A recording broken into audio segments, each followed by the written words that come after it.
Harmonics, and welcome to the Profitable Farmer. And on today's episode, we're talking about something that is a potential threat to profitability for farmers, and it's not the weather, it's not insects, it's not funguses, it's not the things we usually think about. Today, I want to talk to you a little bit about regulation, specifically governmental regulation, which seems to be getting more and more stringent in certain parts of the world, and I think it's in some ways very ill-timed, obviously with the shortage of fertilizer, with the war in Ukraine and Russia, disrupting supply chains of fertilizers around the world, with other disruptions in supply chains, making it difficult to get equipment or other materials. It's a very bad time to be trying to regulate things. But for those of you guys who haven't been paying attention to the news, in various countries, in various places, governments have put very tough regulations on farmers. They're really clamping down. They really want to um, forward this climate agenda. Now, I don't really want to make this so much a political statement or take sides politically here, but um, the whole initiative, and I'm going to give you a few examples here, but the whole initiative is to, help reduce overall global emissions and greenhouse gases and these things by forcing people to comply to very strict regulations. And there really is two ways of improving environmental actions and making things better, I think. One is through innovation, which is, of course, what my company, Harvester Harmonics, is all about. And that's why I got into this. And the other is by enforcement or regulation. Um, and I want to talk to you a little bit about both of those things here. But I want to kind of delve into what's been happening, just pointing out current events. In the last, just really over the last weekend, last few days, there's been a lot of protesting in Sri Lanka when the president, the elected president, basically forced farmers to said, we're banning nitrogen-based chemicals, chemical-based nitrogen. We're going to ban a lot of these fertilizers that you're using. And he did this, I think, well over a year ago. And he basically made it illegal. He said, "Look, these chemical fertilizers are toxic. They're not healthy. They're not good for the environment. They're not good for human health. So we're not going to let you grow with them anymore, right?" And they just basically clamped down on farmers and shut them down. And over the last year, as you could probably imagine, without innovative solutions to this problem, these farmers produced quite a bit, tremendous amount less fruits and vegetables that they did before. Their tea crop really suffered. Their other export crops really suffered, and even their food crops really suffered because they didn't have enough. Without fertilizer and other solutions like the Keminasi crop booster, they didn't have the ability to grow and maintain their production.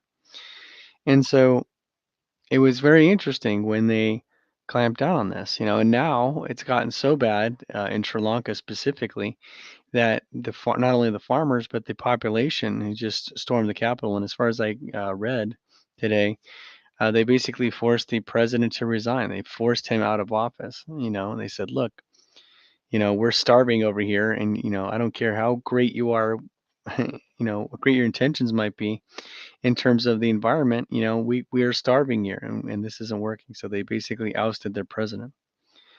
Another incident that's been in the news for the last couple of weeks is the Netherland Farmers and what they did there. So similar type of thing. The government issued an edict saying that the farmers were to slash their nitrogen usage by 50% on their farms.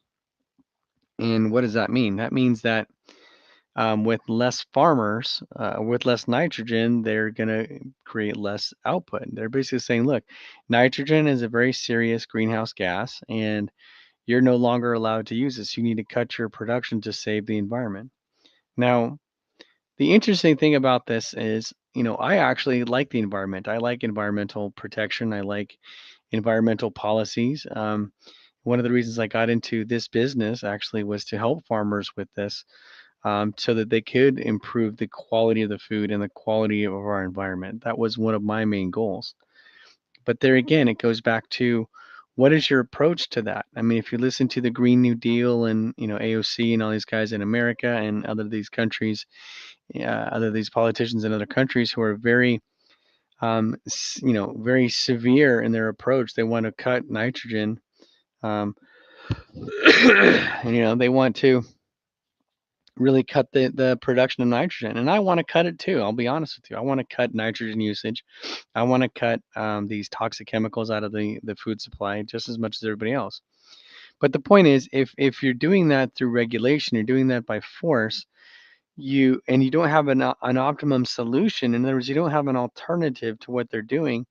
You're effectively just either forcibly shutting them out of business, which could be an ulterior motive if you're very cynical or you have certain political bents against these types of people that are environmentalists. You might just think they're just trying to grab land, and that might be true.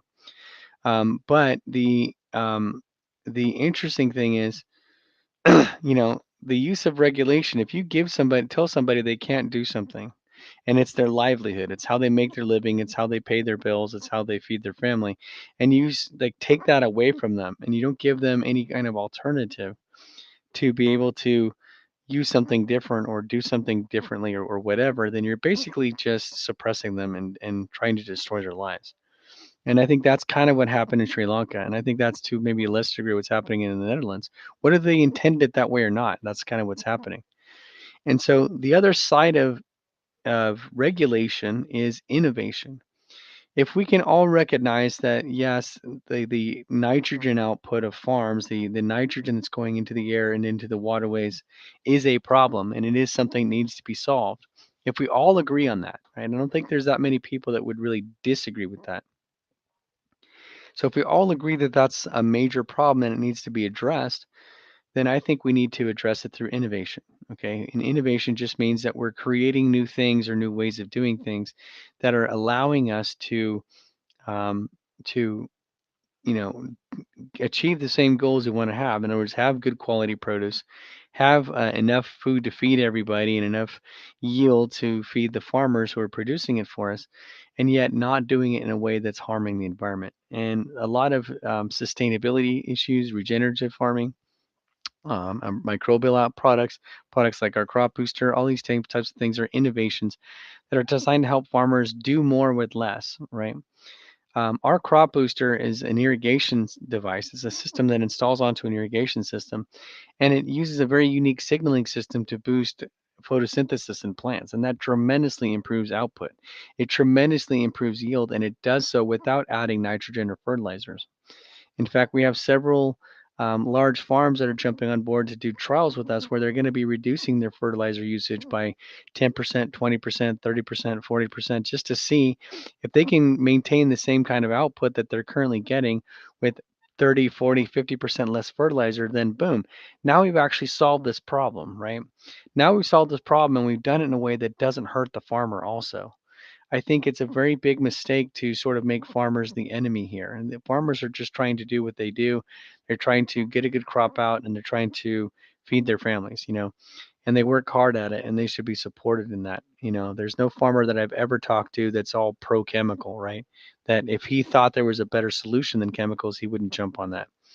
So let's not make farmers the enemy. That's my bottom line. If anybody watching this has connections to governmental agencies, or if you yourself are a very big environmentalist, just understand that there's different ways to approach the goals and objectives of environmentalism that doesn't require us to shoot the farmers or make them the bad guy. you know, the farmers are just trying to make a living. They're trying to get a good crop out. So if we can show them innovative ways to do that with less fertilizer and less chemicals, they're going to do that. Because no farmer enjoys spending a ton of money on fertilizers and chemicals anyway. So most farmers I know, they want to actually reduce that usage. They want to reduce their costs. So, innovations like the crop booster that we have, innovations like microbial additives and other different factors are the way forward, and they're the way that we're going to get there. They're way that is the way. Innovation is the way that we're going to be able to solve the world's problems. It's not through governmental regulation where we have to shut things down.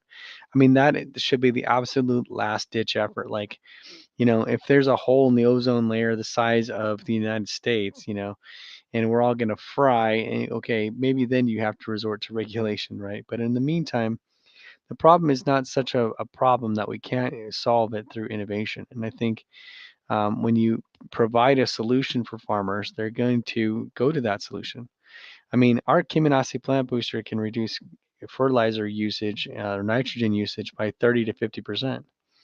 I mean, that by itself would handle the problem that these Netherland farmers are having to face. And so we don't have to do that.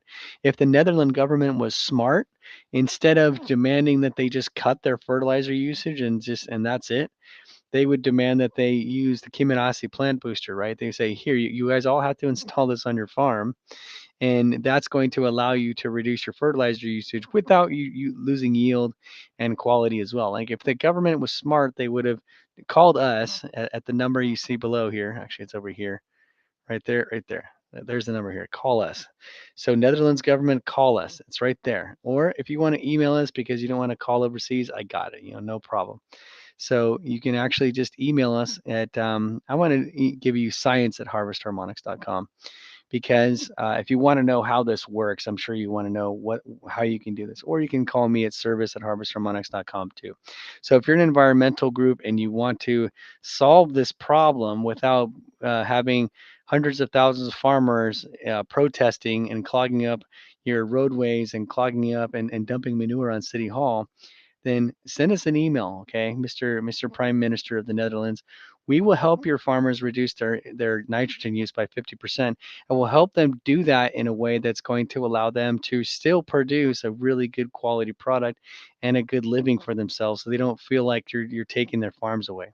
So if you want to do what's right by the farmers and you want to still reduce pollutants coming out of farms, then you need to find out more about the Kiminasi plant booster and find out how we're helping farmers reduce their nitrogen output and their usage, and at the same time still getting a good yield.